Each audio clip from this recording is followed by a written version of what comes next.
Hello and welcome to Rathod science academy. So ఈరోజు మనం ఈ క్లాస్లో 14 సెప్టెంబర్ 2024లో వచ్చిన కరెంట్ అఫైర్స్ తెలుగులో చూద్దాం. సో ఈరోజు సాటర్డే కాబట్టి చాలా తక్కువ ఆర్టికల్స్ మనకి ఎగ్జామ్ పాయింట్ ఆఫ్ వ్యూలో రిలవెంట్గా కనిపిస్తున్నాయి. అండ్ నెక్స్ట్ వచ్చేసి మొత్తం కలిపి అరౌండ్ 6 to 7 ఆర్టికల్స్ కంటే ఎక్కువైతే లేవు ఈరోజు. ఎందుకంటే టెక్స్ట్ అండ్ కంటెక్స్ట్ లేదు, ఒపీనియన్ పేజ్ లేదు కాబట్టి చాలా తక్కువ ఆర్టికల్స్ ఉన్నాయి. సో ప్రతి ఒక్క ఆర్టికల్ని మన ఎగ్జామ్ పాయింట్ ఆఫ్ వ్యూలో ఏది ఇంపార్టెంటో అది తీసుకొని మనం డిఫరెంట్ డైమెన్షన్స్లో అయితే అనాలిసిస్ ఈ క్లాస్లో చూద్దాం. ఓకే, సో ఫస్ట్ ఆర్టికల్ మీరు చూసినట్లయితే చాలా ఇంపార్టెంట్గా కనిపిస్తుంది. ఏంటి అంటే Port Blair to be renamed as Sri Vijayapuram says Amit Shah. So మనందరికీ తెలుసు పోర్ట్ బ్లేర్ అనేది చాలా చాలా ఇంపార్టెంట్ లొకేషన్. సో మనము మన యొక్క ఇండియా అండ్ ఇట్స్ ఐలాండ్స్ చూసుకున్నట్లయితే ఓకే, సో ఫస్ట్ నేను ఇక్కడ రాస్తాను ఏంటి అంటే పోర్ట్ బ్లేర్. పోర్ట్ బ్లేర్ అనేది కొత్త నేమ్ వస్తుంది దానికి, అదేంటంటే శ్రీ విజయపురం అని. ఓకే, సో ఇక్కడ చూసుకున్నట్లయితే శ్రీ విజయపురం అని దీన్ని కొత్తగా నేమ్ అంటే రీనేమ్ చేయబడుతుంది. సో ఈ పోర్ట్ బ్లేర్ ఎక్కడుందో చూసుకుంటే మనకి అండమాన్ అండ్ నికోబార్ ఐలాండ్స్ యొక్క క్యాపిటల్ సిటీ. సో ఈ టాపిక్ని మనం ఎక్కడ చూసుకుంటాము అంటే జిఎస్ పేపర్ 1లో మనకి జియోగ్రఫీ ఉంటుంది కదా, ఆ జియోగ్రఫీలో మనకి ఇండియన్ జియోగ్రఫీలో ఫస్ట్ చాప్టర్ వచ్చేసి ఫిజియోలాజికల్ డివిజన్స్ అని చదువుకుంటాం. మన ఇండియన్ ఫిజియోగ్రఫికల్ డివిజన్స్లో ఏం చదువుకుంటాము? హిమాలయాస్ చూస్తాము, ఇండియన్ ప్లెయిన్స్ చూస్తాము, నెక్స్ట్ ప్లాట్యూస్ చూస్తాము, కోస్టల్ ప్లెయిన్స్ చూస్తాము, డెజర్ట్స్ అండ్ నెక్స్ట్ వచ్చి ఐలాండ్స్. సో ఈ ఐలాండ్స్లో మనం 2 ఐలాండ్స్ అయితే మేజర్గా చూస్తాము, అండమాన్ అండ్ నికోబార్ అండ్ లక్షద్వీప్. ఇవి కాకుండా చిన్న చితక ఐలాండ్స్ చాలా ఉన్నాయి. సో ఈ అండమాన్ అండ్ నికోబార్ యొక్క క్యాపిటల్ సిటీ పోర్ట్ బ్లేర్ అనమాట. సో దీన్ని మనం ఈ శ్రీ విజయపురంగా మార్చబోతున్నామని చెప్పి యూనియన్ హోమ్ మినిస్టర్ చెప్పారు. సో ఇక్కడ మీరు చూసుకోవాల్సింది ఏంటి అంటే ఫస్ట్ అట్లాస్ ఓపెన్ చేసి ఈ పోర్ట్ బ్లేర్ ఎక్కడుందో చూసుకోవాలి, ఫస్ట్ అండ్ ఫార్మోస్ట్ ఇంపార్టెంట్. దాని తర్వాత ఈ నేమ్ని ఎందుకు మార్చాలి అనుకుంటున్నారు, ఈ నేమ్కి ఉన్న చరిత్ర ఏంటి, ఓకే నేమ్కి ఉన్న చరిత్ర ఏంటి, అండ్ ఇప్పుడు మనం కొత్త పేరు తీసుకొస్తున్నాము, ఈ పేరుకి ఉన్న చరిత్ర ఏంటి, ఎందుకు ఈ పేరుతో దీన్ని రీప్లేస్ చేయాలి అనుకుంటున్నారు. సో ఇక్కడ పోర్ట్ బ్లేర్ అనే నేమ్ చూసుకుంటే యాక్చువల్లీ అది ఒక బ్రిటిష్ ఆఫీసర్ నేమ్ అనమాట. ఈ పర్సన్ పేరే ఎందుకు పెట్టాల్సి వచ్చింది అంటే ఆ పర్సన్ ఆ ఏరియాని ఫస్ట్ టైం సర్వే చేయడం జరిగింది కాబట్టి ఆ నేమ్ పెట్టడం జరిగింది. అండ్ అదే కాకుండా ఇప్పుడు మన యూనియన్ హోమ్ మినిస్టర్ ఏం చెప్పారు అంటే సో మనకి ఇండిపెండెన్స్ వచ్చింది 1947లో, అయినప్పటికీ కూడా ఆ బ్రిటిష్ కొలోనియల్ లెగసీ అనేది మన ఇండియాలో ఇంకా కంటిన్యూ అవుతుంది. ఫర్ ఎగ్జాంపుల్ మీరు రీసెంట్గా చూస్తున్నట్టయితే ఐపీసీ కానీ సిఆర్పిసి ఇవి కూడా బ్రిటిషర్స్ టైంలో వచ్చినవి ఇంకా మనం కంటిన్యూ చేస్తున్నాము. సో రీసెంట్గా దీన్ని మార్చడానికి మనం కొత్త 3 బిల్లులు అయితే పాస్ చేయడం జరిగింది కదా. ఓకే, సో వీటిని కొత్త లాస్ తోటి మనం తీసుకురావడం జరిగింది. అదే విధంగా మన దగ్గర ఏ అయితే నేమ్స్ ఇంకా బ్రిటిష్ కొలోనియల్ లెగసీని కంటిన్యూ చేస్తున్నాయో వాటిని తీసేసి మన ఇండియన్ లెగసీ చూపించుకోవడానికి ఇలా మన గవర్నమెంట్ అయితే స్టెప్స్ అయితే తీసుకోవడం జరిగిందనమాట. సో ఈ ఆర్టికల్ మీద మీకు గ్రూప్స్లో అయినా సరే అండ్ ఇతర కాంపిటేటివ్ ఎగ్జామ్లో అండ్ యూపీఎస్సీలో కూడా మీకు క్వశ్చన్ వచ్చే ఛాన్సెస్ ఉంది. అండ్ ఇంకొక ఏరియా మీరు ఫోకస్ చేయాల్సింది ఏంటి అంటే ఈ అండమాన్ అండ్ నికోబార్ రీజన్లో ఇంకా 3 ప్లేసెస్ కూడా రీసెంట్గా 2-3 సంవత్సరాల క్రితం గవర్నమెంట్ అయితే నేమ్స్ చేంజ్ చేయడం జరిగింది. ఒకటేమో సుభాష్ చంద్రబోస్ ఐలాండ్ అని పెట్టడం జరిగింది, సహేద్ బహెస్తి సో అలా 3 పేర్లు అయితే ఉండడం జరిగింది. సో ఒకసారి మీరు వాటిని చూసుకుంటే సరిపోతుంది. ఓకే, ఇలా మనం రీసెంట్గా జరిగిన అడ్వాన్స్మెంట్స్ని కూడా కనెక్ట్ చేసుకోవాల్సి ఉంటుంది. ఓకే, సో ఇక్కడ మీరు చూసుకున్నట్లయితే మన హోమ్ మినిస్టర్ అమిత్ షా గారు ఈ అనౌన్స్మెంట్ అయితే చేశారు. ఏంటి అంటే పోర్ట్ బ్లేర్ ఏదైతే capital city of Andaman and Nicobar islands ఉందో దాన్ని కాస్త శ్రీ విజయపురంగా మనం మార్చబోతున్నాము. ఎందుకంటే మన కంట్రీకి ఇండిపెండెన్స్ వచ్చింది, సో కొలోనియల్ లెగసీ ఎక్కడా కనిపించకూడదు. సో ఈ పేరు అనేది కొలోనియల్ ఇంప్రింట్స్ లాగా ఉండిపోయింది, దాన్ని మనం తొలగించాలి అన్నట్టు తీసుకురావడం జరిగింది. సో ఇక్కడ మీరు ఇంకో కొన్ని relevant facts history of these 2 places అయితే నేర్చుకోవాలి. ఫస్ట్ వచ్చేసి ఈ శ్రీ విజయపురం, విజయ అంటే ఏంటండి, విజయం అంటే మనకి సక్సెస్ అని అర్థం, శ్రీ అంటే సంపద, అంతే కదా. సో ఏంటి అంటే ఈ శ్రీ విజయపురం అనే పేరు అనేది మన స్ట్రగుల్ ఫర్ ఫ్రీడమ్ని చూపిస్తుంది. అలాగే ఈ అండమాన్ అండ్ నికోబార్ యొక్క ప్రాముఖ్యతని కూడా మనకు చూపిస్తుంది అన్నట్టు ఈ నేమ్ని డిసైడ్ చేయడం జరిగింది. ఎస్పెషలీ ఈ ప్లేస్ అనేది చాలా చాలా ఇంపార్టెంట్ అనమాట మన కంట్రీకి. మన హిస్టరీ పరంగా చూసుకున్నట్లయితే ఏన్షియంట్ హిస్టరీలోను, మెడివల్ హిస్టరీలోను, అలాగే మోడర్న్ హిస్టరీలో కూడా ఈ ప్లేస్కి చాలా చాలా ప్రాముఖ్యత అనేది ఉందన్నమాట. సో ఒకసారి ఈ ప్లేస్ గురించి ఇంపార్టెన్స్ ఏంటో చూద్దాం. సో మనం ఏన్షియంట్లో చూసుకున్నట్లయితే Chola empire, ancient and medieval పీరియడ్లో మనకి చోళా ఎంపైర్ అనేది ఉంటుంది. ఆ చోళా ఎంపైర్ యొక్క వాళ్ళ నేవల్ బేస్ని ఇక్కడ ఈ ప్లేస్లో ఉంచడం జరిగింది అనమాట. అందుకని ఈ ప్లేస్ అనేది సెక్యూరిటీ అండ్ డెవలప్మెంట్కి ఇప్పుడు కూడా చాలా ఇంపార్టెంట్. అండ్ నెక్స్ట్ వచ్చేసి నేతాజీ సుభాష్ చంద్రబోస్ అనేవారు సో ఇక్కడ మన యొక్క తిరంగ జెండాని ఎగరవేయడం జరిగింది. అదే కాకుండా వీర్ సర్వార్కర్ లాంటి ఇతర మరెందరో ఫ్రీడమ్ ఫైటర్స్ని ఇండియాలో అరెస్ట్ చేసి ఈ జైల్లో, ఇక్కడున్న జైల్లో పెట్టేవారనమాట. ఓకే, సో ఇలా వీళ్ళు చాలా చాలా ఇంపార్టెంట్ రోల్ అనేది ప్లే చేశారు. వాళ్ళు రోల్ ప్లే చేయడం వల్లే మనకి ఎంతో కొంత ఇండియన్ ఫ్రీడమ్ స్ట్రగుల్లో వాళ్ళు ఒక రోల్ అనేది ప్లే చేశారు కాబట్టి సో అక్కడ జరిగిన ఇంపార్టెంట్ థింగ్స్ ఏంటి అంటే సెల్యులార్ జైలు అనేది అక్కడ ఉందన్నమాట. ఆ జైల్లో ఈ ప్రిజనర్స్ని పెట్టడం జరిగింది దూరంగా. అండ్ నెక్స్ట్ వచ్చేసి ఈ నేమ్ యొక్క హిస్టరీ చరిత్ర చూసినట్లయితే ఈ పోర్ట్ బ్లేర్ అనే నేమ్ ఎలా వచ్చింది అంటే ఆర్చిబాల్డ్ బ్లేర్ అనే ఒక బ్రిటిష్ నేవల్ సర్వేయర్ అనమాట. అతను ఏంటి అంటే అతను లెఫ్టినెంట్గా పనిచేశారు, లెఫ్టినెంట్గా బాంబే మెరైన్లో. ఈ ఆఫీసరే ఫస్ట్ ఆఫీసర్ అనమాట. ఇక్కడ అండమాన్ నికోబార్లో అతను సర్వే చేయడం జరిగింది. ఎప్పుడంటే 1770వ సంవత్సరంలో. అందుకని అతని పేరు ఆర్చిబాల్డ్ బ్లేర్ లాగా దీన్ని పోర్ట్ బ్లేర్ అని పెట్టడం జరిగింది అనమాట. ఓకే, సో దాని తర్వాత ఏంటంటే ఈ శ్రీ విజయ అనేది ఒక వెరీ ఏన్షియంట్ నేమ్ అనమాట.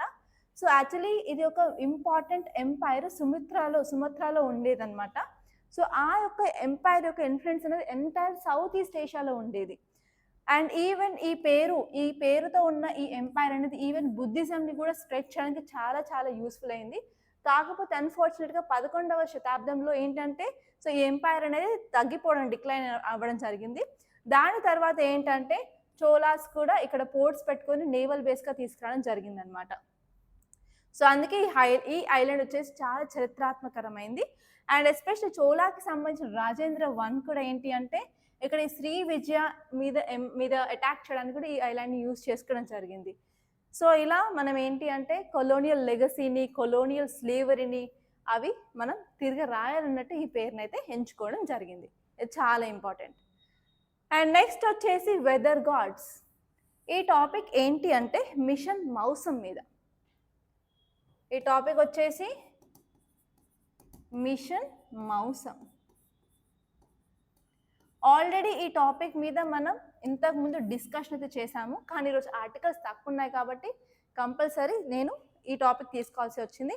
అండ్ ఈరోజు మెయిన్స్ క్వశ్చన్ కూడా వచ్చేసి ఈ టాపిక్ మౌసం మీదే. సో ఇక్కడ మీరు తెలుసుకోవాల్సింది ఏంటంటే అసలు ఈ టాపిక్ మౌసం అంటే ఏంటి, మిషన్ మౌసం అంటే ఏంటి, ఈ వర్డ్ మౌసం అంటే ఏంటి. సో ఎస్పెషలీ మనం క్లైమేట్ చూసుకున్నట్లయితే ఇండియన్ క్లైమేట్ వచ్చి మాన్సూన్ టైప్ ఆఫ్ క్లైమేట్ అంటాం కదా, ఆ మాన్సూన్ అనే వర్డ్ వచ్చింది ఈ మౌసం నుంచి అనమాట. అంటే మనకి జియోగ్రఫీలో దీన్ని మనం చదువుకునే ఆస్కారం ఉంది, జిఎస్ పేపర్ 1 జియోగ్రఫీలో. అంతేకాకుండా ఈ మిషన్ మౌసం వచ్చేసి ఇండియన్ ఓషన్ రీజియన్లో ఉన్న కంట్రీస్ని కల్చరల్గా, హిస్టారికల్గా కనెక్షన్ ఉంది.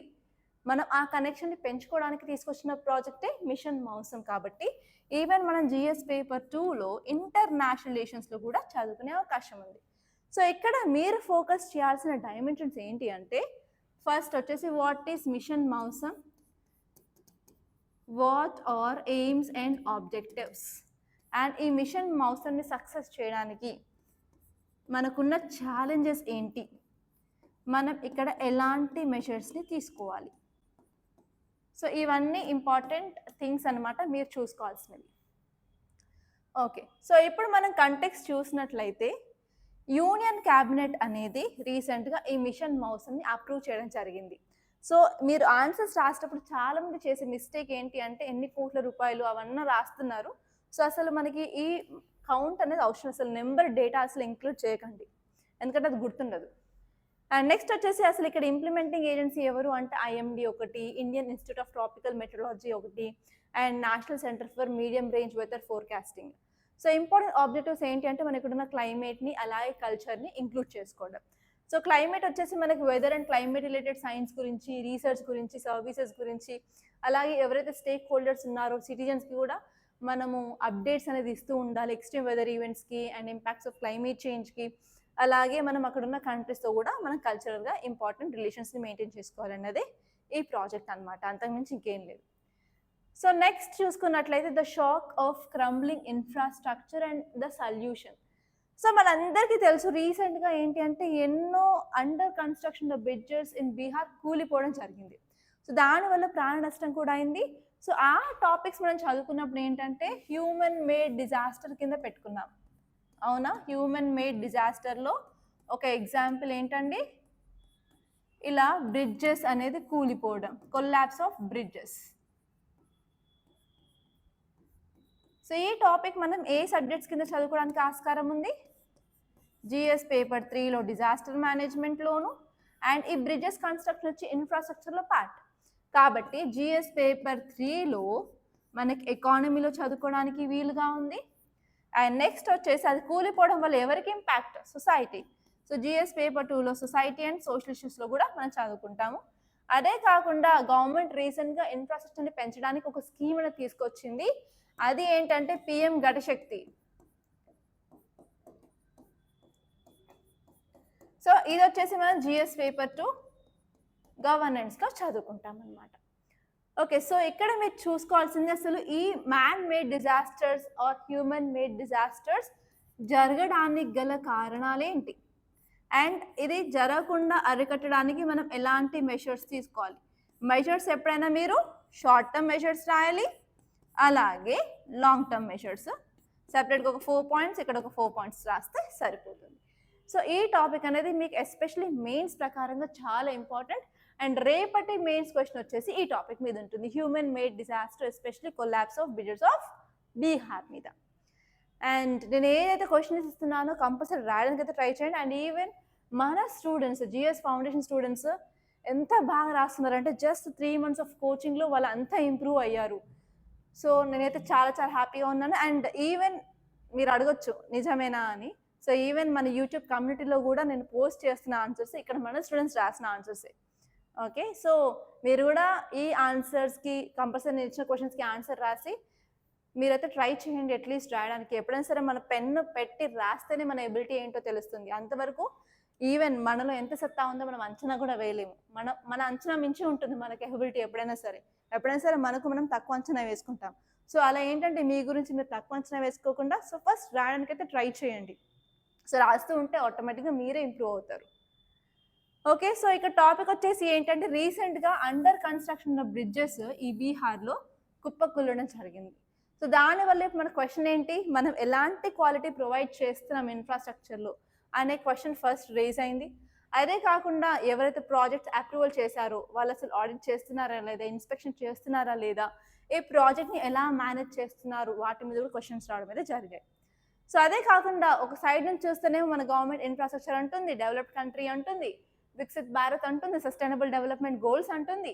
సో దానికి ప్రకారంగా ఇప్పుడు మీరు చూసుకున్నట్లయితే ఇన్ఫ్రాస్ట్రక్చర్లో పిఎం గతిశక్తి ఓకే ఆ స్కీమ్ అనేది తీసుకురావడం జరిగింది.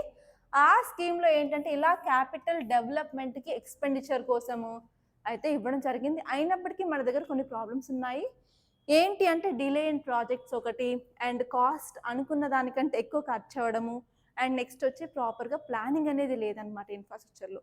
సో ఈ ప్రాబ్లమ్స్ వల్ల ఏంటి అంటే ఆబ్వియస్గా మిస్ మేనేజ్మెంట్ అనేది ఇండియాలో జరుగుతుంది. కాబట్టి సో ఇలాంటి క్వాలిటీ లేని ఇన్ఫ్రాస్ట్రక్చర్ మనం డెవలప్ చేయడం వల్ల ఆబ్వియస్గా అవి కూలిపోవడం జరుగుతుంది అనమాట.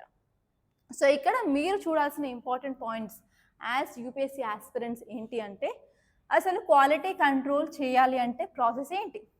సో రెగ్యులర్గా మనం ఇన్స్పెక్షన్స్ చేస్తూ ఉండాలి. ఎలాంటి సిమెంట్, ఎలాంటి స్టీల్ ఎలా వాడుతున్నారు, అక్కడ ఉన్న వర్క్ చేసే వాళ్ళు స్కిల్డ్ కాదా, వాళ్ళకి స్కిల్ లేనట్టయితే ట్రైనింగ్ లాంటి ఏమైనా ఫెసిలిటీస్ ప్రొవైడ్ చేయడం, అలా చేసినట్లయితే ఫ్యూచర్గా మనం ఇలాంటి ఇన్సిడెంట్స్ని తగ్గించడానికి ఛాన్స్ ఉంటుంది, ప్రివెంట్ చేయడానికి అట్లీస్ట్ కొంచెం ఛాన్సెస్ ఉంటాయి.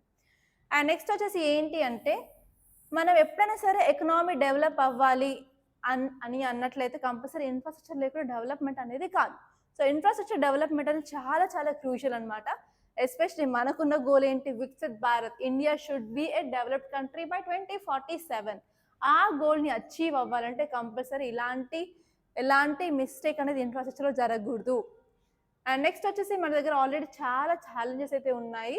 సో చాలా ఎన్నైతే ప్రాజెక్ట్స్ అనేవి గవర్నమెంట్ అప్రూవల్ ఇచ్చిందో చాలా వాటికి డిలేస్ అయితే జరుగుతున్నాయి. సో వాటిని ఏంటంటే తొందరగా వాటిని అప్రూవల్ వచ్చేసి అందులో ఫండ్స్ డెఫిషియన్సీ ఉంది, అసలు ఏమేమి డెఫిషియన్సీస్ ఇన్ఎఫిషియన్సీస్ ఉన్నాయో ఫస్ట్ వాటిని కనుక్కొని వాటిని తీర్చడానికి ట్రై చేయాలి.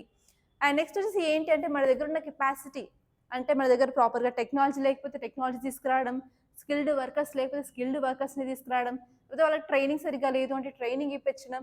సో అలాంటివి చేయడం వల్ల ఏంటి అంటే మన దగ్గర ఇన్ఫ్రాస్ట్రక్చర్ని ఇంప్రూవ్ చేసుకోవడానికి చాలా యూస్ఫుల్గా ఉంటుంది. అదే కాకుండా మనం ఏవైతే ప్రాక్టీసెస్ చేస్తున్నామో వాటిని మోడర్నైజ్ చేయడానికి చూడాలి. ఫర్ ఎగ్జాంపుల్ చైనా చూడండి, ఒక 52 అంతస్తుల బిల్డింగ్ జస్ట్ 2 to 3 daysలో పట్టదు, అంత ఫాస్ట్గా బిల్డ్ చేస్తారు. సో కానీ అదే మన ఇండియాలో జస్ట్ ఒక చిన్న 100 గజాలు ఇల్లు కట్టాలంటే 6 to 7 months అవుతుంది. సో వాళ్ళు మనుషులే, మనం మనుషులే. సో మనం ఎందుకు చేయలేకపోతున్నాం? Because of lack of technology. So అదే టెక్నాలజీ మనం కూడా ఇన్కార్పొరేట్ చేసుకున్నట్లయితే తొందరగా వాళ్ళలా ఎకానమీ డెవలప్ అవుతుంది కదా. ఎందుకంటే మన దగ్గర హ్యూమన్ పవర్, హ్యూమన్ క్యాపిటల్ ఉంది, డెమోగ్రఫిక్ డివిడెండ్ ఉంది. Why can't be? సో అలా మనం టెక్నాలజీ అనేది తీసుకురావాలి. అదే కాకుండా గవర్నమెంట్ అనేది పిఎం గతిశక్తి అనే స్కీమ్ తీసుకొచ్చింది, ఎస్పెషల్లీ గవర్నమెంట్ డిపార్ట్మెంట్లో. సో దాంట్లో కూడా ఎఫిషియన్సీ ఇంప్రూవ్ చేయడానికి మనం ట్రై చేయాల్సిన అవసరం ఎంతగానో ఉంది అనమాట. సో ఈ పాయింట్స్ మీరు గుర్తుపెట్టుకుంటే సరిపోతుంది. అండ్ నెక్స్ట్ ఈరోజు మన న్యూస్ పేపర్లో వెరీ ఇంపార్టెంట్ టాపిక్ వచ్చేసి WTO అనమాట. So India stands on WTO fish talks get support from many developing countries. So ఈ టాపిక్ అర్థం కావాలి అంటే నేను కొంచెం బేసిక్స్లోకి వెళ్ళాల్సిందే, లేకపోతే అర్థం అవ్వదు. సో ఈ టాపిక్ ఏంటి అంటే WTOలో ఫిషరీస్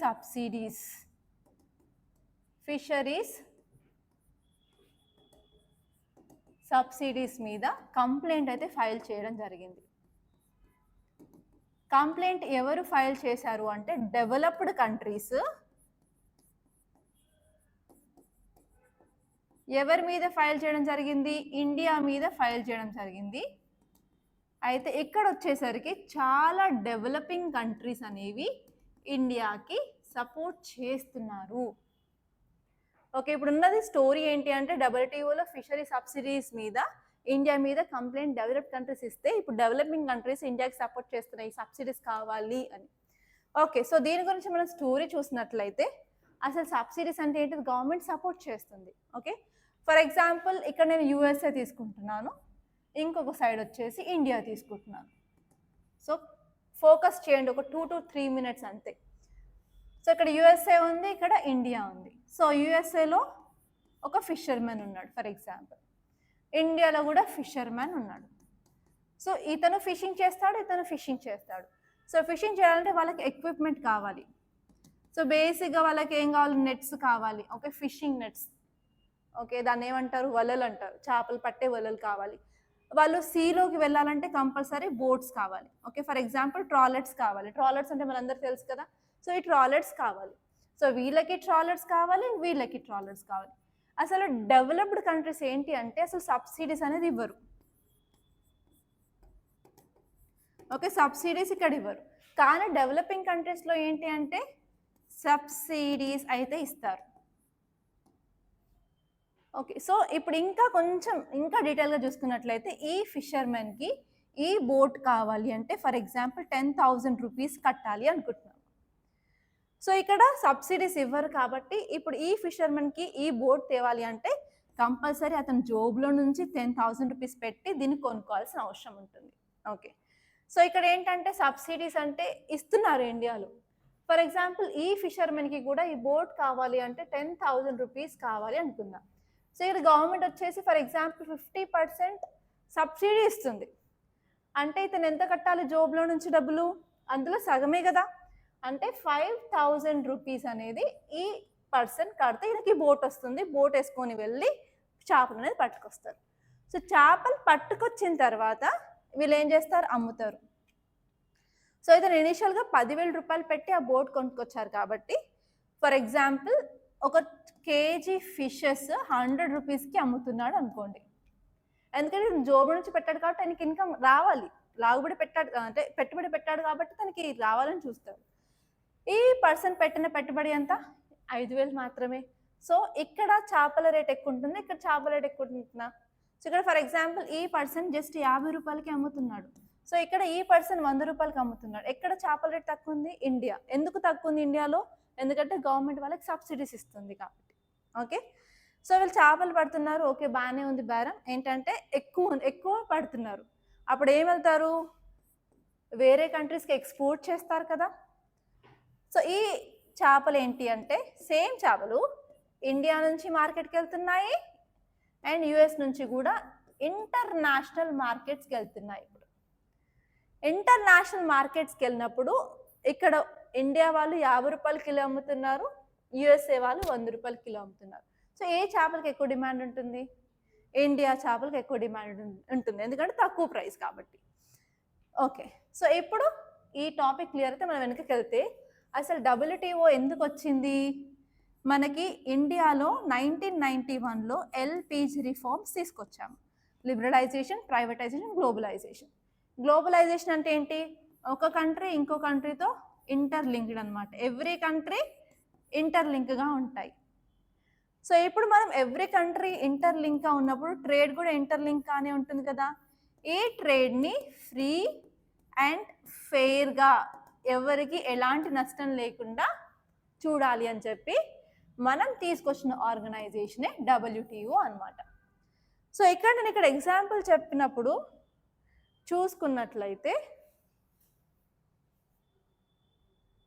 ఓకే, సో ఇక్కడ నేను ఎగ్జాంపుల్ నెక్స్ట్ పేజ్ రావట్లేదు.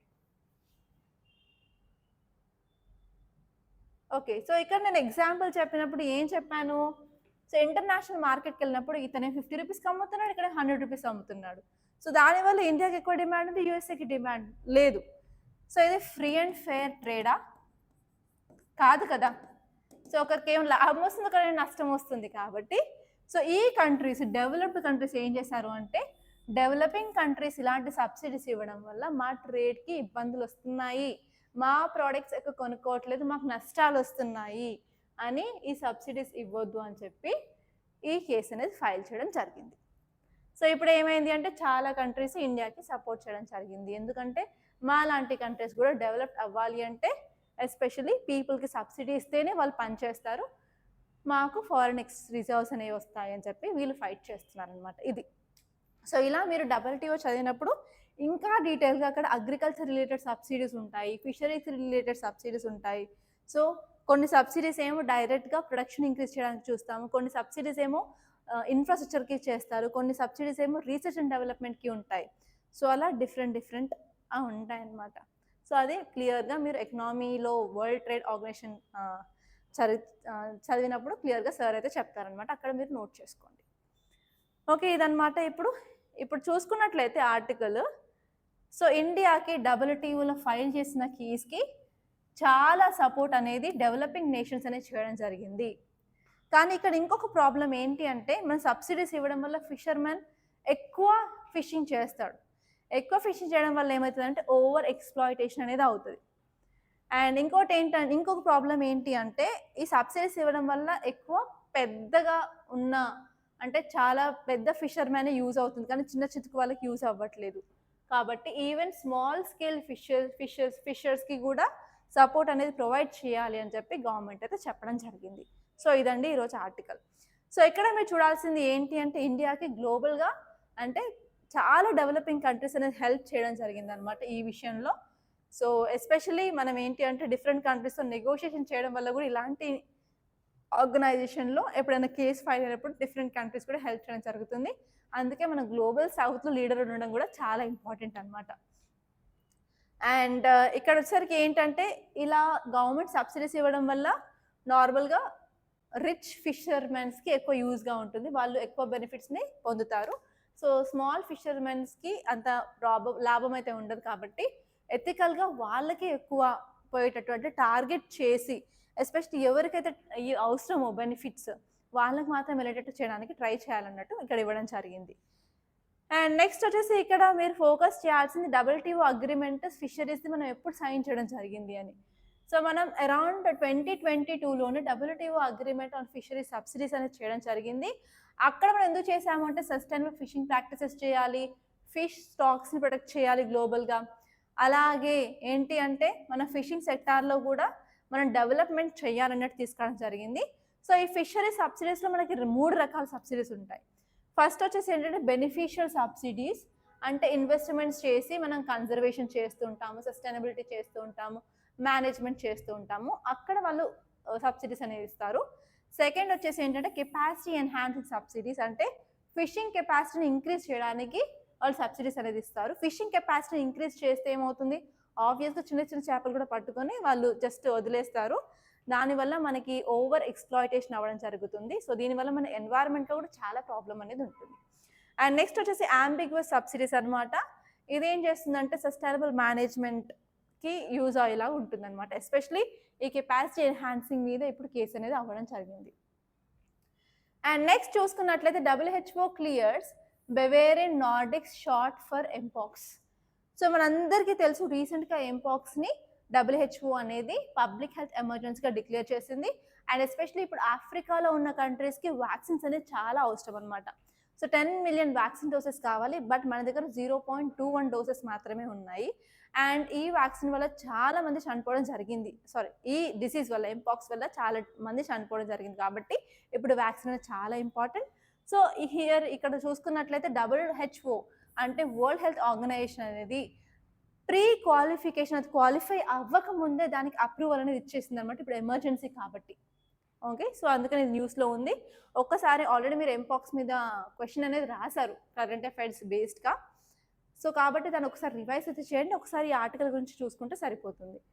WHO వరల్డ్ హెల్త్ ఆర్గనైజేషన్ అనేది బెవేరియన్ నార్డిక్స్ వ్యాక్సిన్కి అనుమతించడం జరిగింది. ఎస్పెషల్ అది ప్రీ క్వాలిఫికేషన్ స్టేజ్లోనే ఉన్నప్పటికీ కూడా ఇప్పుడు చాలా చాలా ఇంపార్టెంట్, మనుషుల ప్రాణాలు కాపాడడానికి అని చెప్పి ఇవ్వడం జరిగింది. సో ఇక్కడ మీరు చూసుకున్నట్లయితే WHO అనేది చాలా ఇంపార్టెంట్ రోల్ ప్లే చేస్తుంది, ఎస్పెషలీ మనుషుల ప్రాణాలు కాపాడడానికి, అలాగే ఒక ఎమర్జెన్సీని డిక్లేర్ చేయడానికి ఇలాంటి స్టెప్స్ తీసుకొని యాక్టివ్గా పార్టిసిపేట్ చేస్తుంది అనుకోవచ్చు. అండ్ ఈ ఎంపాక్స్ వల్ల చాలా మంది పబ్లిక్ హెల్త్ అనేది చాలా దారుణమైన పరిస్థితిలో ఉంది. అక్కడ వచ్చేసి డివాస్టేటింగ్ ఇంపాక్ట్ అనేది ఉంది, చాలా మంది ప్రాణాలు కోల్పోవడం జరిగింది. అండ్ ఎస్పెషలీ ఇక్కడ చూసుకున్నట్లయితే 70% ఆఫ్ ఎంపాక్స్ కేసెస్ అనేది చిల్డ్రన్లో వస్తున్నాయి. అండ్ మోర్టాలిటీ రేట్ కూడా చాలా ఎక్కువగా ఉంది. అండ్ నెక్స్ట్ వచ్చేసి ఇది ఒక ఇంటర్నేషనల్ కన్సర్న్ అని డిక్లేర్ చేయడం జరిగింది, ఎందుకంటే సీరియస్నెస్ చూసి.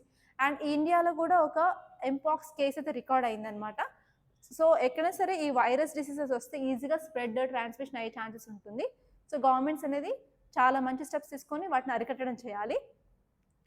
ఓకే, అండ్ నెక్స్ట్ వచ్చేసి వ్యాక్సిన్ ఎందుకు ఇంపార్టెంట్ అంటే మనకి ఇలాంటి డిసీజ్ అనేది ఎక్కువ స్ప్రెడ్ అవ్వకుండా, ఒకవేళ స్ప్రెడ్ అయినప్పటికీ కూడా తక్కువ మోర్టాలిటీ, తక్కువ లాస్ ఉండేలాగా చూసుకోవడానికి ఇది వ్యాక్సిన్ చాలా చాలా ఇంపార్టెంట్ అనమాట. ఈ స్టెప్ కొంచెం కరెక్ట్ కాదు అని అంటాను. ఎందుకు నా ప్రకారంగా అంటే అది క్వాలిఫై అవ్వకముందే, టెస్ట్లు, క్లినికల్ ట్రయల్స్ అన్నీ కవర్ అవ్వకముందే ఇవ్వడం వల్ల ఓకే, మనకు అనుకున్న రిజల్ట్ వస్తే ఇట్స్ గుడ్. ఒకవేళ అనుకోకుండా ఏదైనా సరే రాకూడని సిచ్యువేషన్స్ వస్తే మళ్ళీ ప్రాబ్లంగా మారే అవకాశం ఉంది. కాబట్టి కొంచెం గవర్నమెంట్ జాగ్రత్తలు తీసుకోవాలి అని మనం ఇక్కడ వే ఫార్వర్డ్లో రాసుకోవచ్చు. అండ్ నెక్స్ట్ ఆర్టికల్ వచ్చేసి floods May cut jute production by 20%. So మీకు డిజాస్టర్ మేనేజ్మెంట్లో రీసెంట్గా క్వశ్చన్ ఇచ్చాను. దేని గురించి ఇచ్చాను క్వశ్చన్? ఓకే, సో క్వశ్చన్ ఇచ్చినప్పుడు ఏంటంటే అక్కడ ఇంపాక్ట్ గురించి ఇవ్వడం జరుగుతుంది. సో ఇక్కడ మీరు ఫ్లడ్స్లో ఇంపాక్ట్ రాస్తున్నప్పుడు లాస్ ఆఫ్ లైఫ్ రాయొచ్చు, లాస్ ఆఫ్ ప్రాపర్టీ రాయొచ్చు, లైవ్లీహుడ్ పోతుంది చాలామందికి, అలా అని ఇంపాక్ట్స్ రాస్తూ ఉంటారు కదా. అక్కడ ఏంటి అంటే ఈవెన్ ఈ ఫ్లడ్స్ వల్ల ప్రొడక్షన్ ఆఫ్ జూట్ కూడా తగ్గిపోయింది 20% అని చెప్పి ఒక కేస్ స్టడీ లాగా, ఒక డేటా పాయింట్ లాగా రాసుకోవడానికి చాలా యూజ్ అవుతుంది అనమాట. సో ఇలాంటి పాయింట్స్ మీరు ఆన్సర్ రాసినప్పుడు సబ్స్టాన్షియేషన్ కింద ఇవ్వాల్సి ఉంటుంది. ఓకే, సో ఇవ్వండి ఈరోజు ఇంపార్టెంట్ ఆర్టికల్స్ మన న్యూస్ పేపర్లో వచ్చాయి. సో ఇంతటితో నేను ముగిస్తున్నాను. మీకు కనుక అట్లీస్ట్ 2-3 కొత్త పాయింట్లు తెలిసినట్లయితే కంపల్సరీ లైక్ చేయండి, అలాగే షేర్ చేయండి. మన ఈ ఉషా మ్యామ్ రాథోడ్ సైన్స్ ఛానల్ని సబ్స్క్రైబ్ చేసుకోండి. అండ్ మీకు నోట్స్ అలాగే క్వశ్చన్ కూడా కావాలి నేను రాస్తాను అంటే మీరు టెలిగ్రామ్ ఛానల్ని జాయిన్ అవ్వచ్చు. సో ఆ లింక్ వచ్చేసి మీకు డిస్క్రిప్షన్ బాక్స్లో ఉంది, కంపల్సరీ జాయిన్ అవ్వడానికి ట్రై చేయండి. Thank you so much for watching. And మళ్ళీ రేపు మీ ముందు ఉంటాను.